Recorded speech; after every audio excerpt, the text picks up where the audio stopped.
TRON, the new movie that opens across the country today, is from the Disney studio, but it may not look like any other Disney movie you've ever seen. Pat Collins has a review. Or any other movie for that matter, Diane. In the last few years, the men who work on Dopey Drive, There Really Is Such a Place, have not been happy. Disney movies were no longer making lots of money. Oh yes, the little people still love Cinderella, but no studio can live on a glass slipper. And the new Disney movies couldn't get a laugh from Goofy.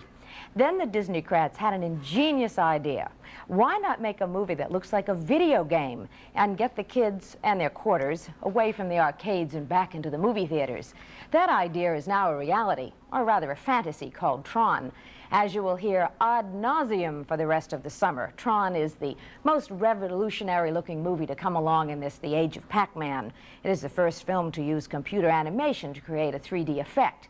And those effects are initially stunning. The best moments are a chase scene with what are called light cycles, there they are, and a game that looks like highlight mixed with laser-like frisbees. TRON begins in the real world with Jeff Bridges as a computer whiz whose video game ideas have been stolen by the head of a communications empire. The evidence rests inside the computer world with the master control programmer. The MCP, as it's called, is hungry for power. A reform-minded security program named TRON is in his way. Bridges is in the way too. Solution: transform Bridges into a combat soldier who has to fight to survive inside a deadly video game. Hey, it's the big master control program everybody's been talking about. Stop, I'm warning you.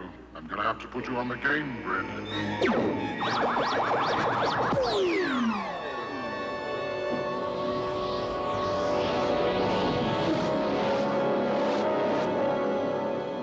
This isn't happening. It only thinks it's happening. Hey, there's been a mistake. I gotta see the guy in charge. You will.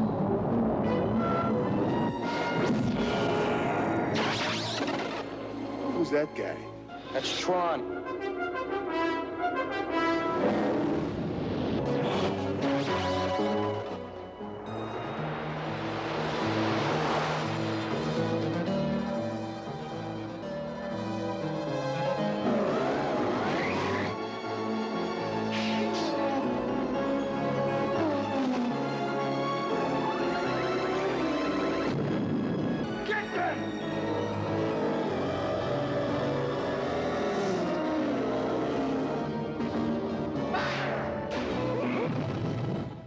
Well, as you can see, TRON engages the eye, but it also dulls the brain. The visual effects, no matter how unique, become monotonous after an hour. About a minute and a half is as much as I can take.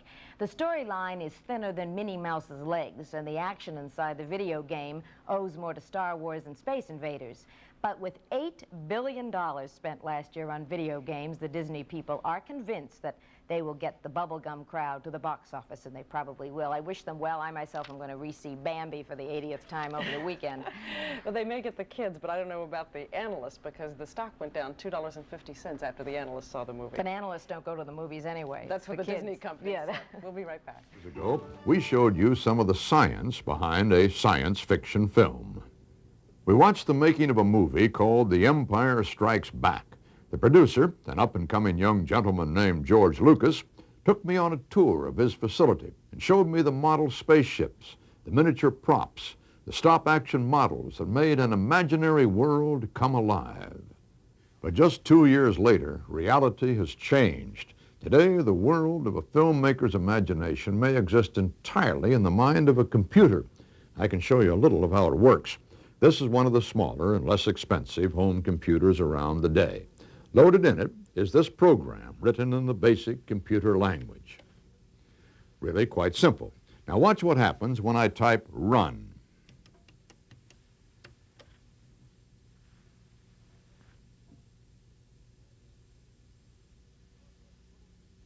Now if a little computer can make designs like this, imagine what a really big computer can do. It can do things like this. Come on, big fella. Let's see what you got. Flynn, a video game inventor and computer programmer, is the hero of a new movie called TRON. He's thrust into an electronic world behind the video screen, where the games he once played for fun are are now for real.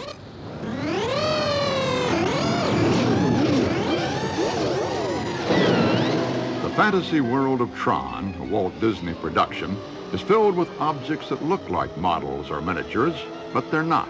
They're generated by computers.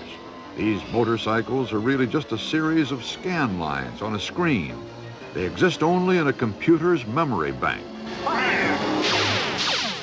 Computer-drawn images and backgrounds comprise 64% of the movie, by far the most extensive use of computer simulation to date. We're finding ourselves in the midst of an electronic, computerized society, and the question is how well we're going to be able to deal with it. Steve Lisberger is Tron's director and writer.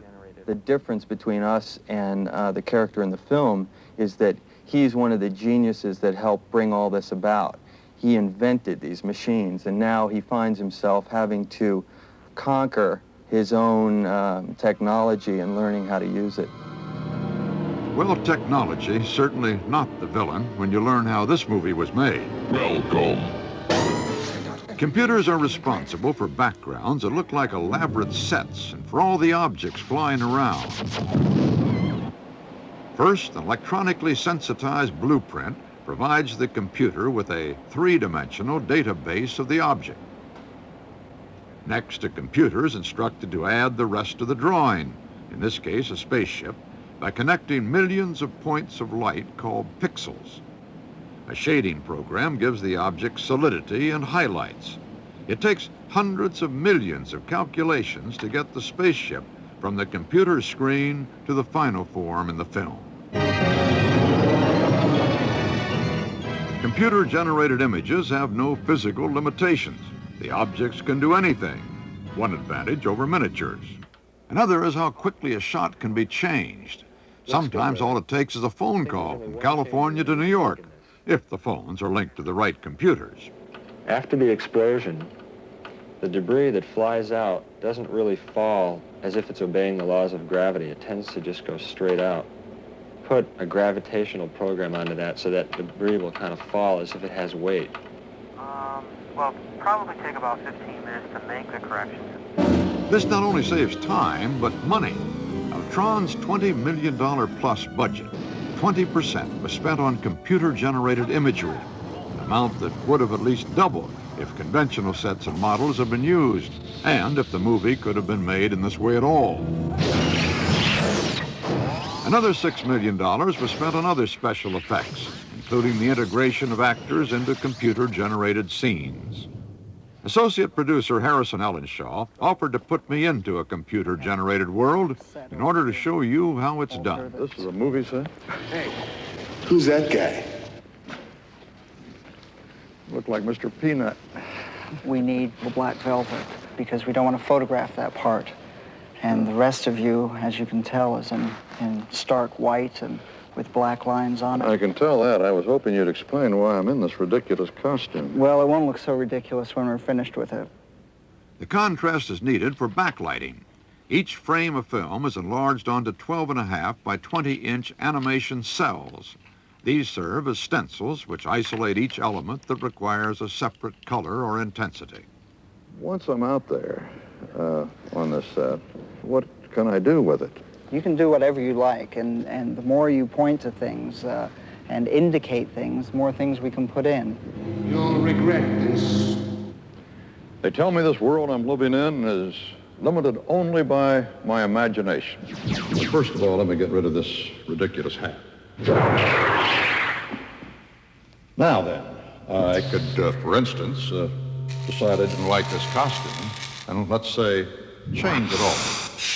Or change the color of the boutonniere. If I want to, live in a more mundane world, I could give you a tap dance.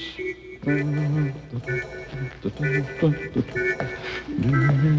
if all else fails, I can simply disappear.